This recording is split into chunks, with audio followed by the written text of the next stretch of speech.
This was the best day ever, and Harleen felt like she'd waited forever for it. She and her daddy had spent a lot more time together back when her parents had only had her, but then her baby brother had come along. The baby was cute, but boy, could he cry.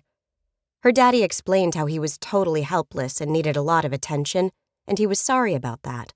But he and Mommy would make it up to her. She just had to be patient, be a good girl, and help out.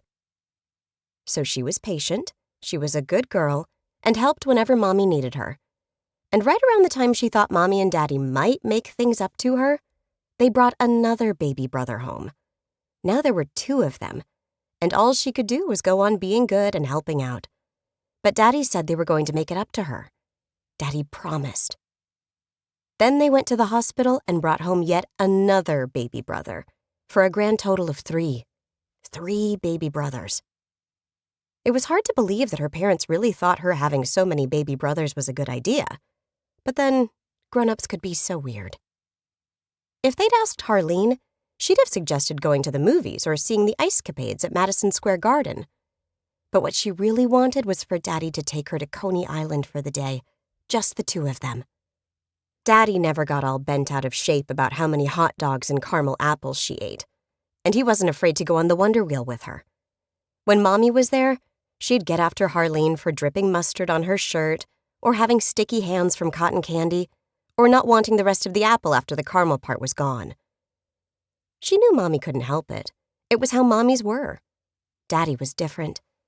But now that they had all those baby brothers, it seemed like he was always working and never got a day off.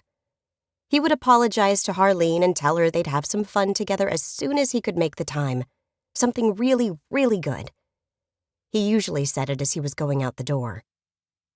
At least he and Mommy had quit giving her baby brothers. That was something to be glad about. But now Harleen was starting to think that Daddy was working so much he'd forgotten how to do anything else. And worse, maybe he would rather work than be with her and Mommy and the 3 very loud baby brothers. This morning she had been resigned to another Saturday changing diapers and pretending she didn't hear Mommy muttering about being trapped, which didn't make any sense because they didn't even have mousetraps. When suddenly, Daddy told her to hurry up and get dressed, or they wouldn't get to Coney Island until noon. Harleen had actually wondered if it would really happen, afraid that as soon as they left the house, Daddy would get a call and he'd have to go to work after all, and she'd be marooned on the dark side of disappointment, changing diapers. But she and Daddy rode the queue line on the subway all the way to Coney and got there hours before noon. Daddy told her if he got a work call, he wouldn't answer it. He wasn't even going to say the word work for the rest of the day.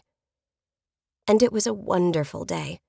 Just her and Daddy, riding the carousel, the Wonder Wheel, and the roller coaster, and going through the Funhouse. The Funhouse had been completely repainted and done over. There was new stuff, too, like the big, fat, cushioned rollers hanging vertically that pushed you through them like you were cookie dough, and a place where sections of the floor moved separately under your feet, going back and forth so you stumbled and staggered, and lots of funny mirrors that made you look short and squashed, or tall and stretched out, or warped and weird. Even the long slides were new, bigger and longer.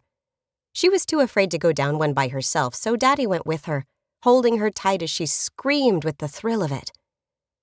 For lunch, they had Nathan's hot dogs washed down with something called coconut champagne, which wasn't really champagne, but it sure was sweet. She couldn't finish it. Daddy didn't mind. He couldn't finish his either. Later, when she had a caramel apple for a delayed dessert, he didn't mind her leaving the apple for the birds after all the caramel was gone. He said he didn't want to eat an apple without any caramel either, and they both laughed. Daddy said he couldn't go on any rides right after eating, so they played games. Skee ball, ring toss, lobster pot pyramid smash, and grab-a-duck. Grab-a-duck was best. She and Daddy both won stuffed animals. She won a funny monkey and Daddy won an ostrich. They were small but still wonderful because she and Daddy won them together. Daddy asked her to take care of his ostrich for him because he worked so much, and he didn't want Ozzie to get lonely. Harleen loved that Daddy had already named him.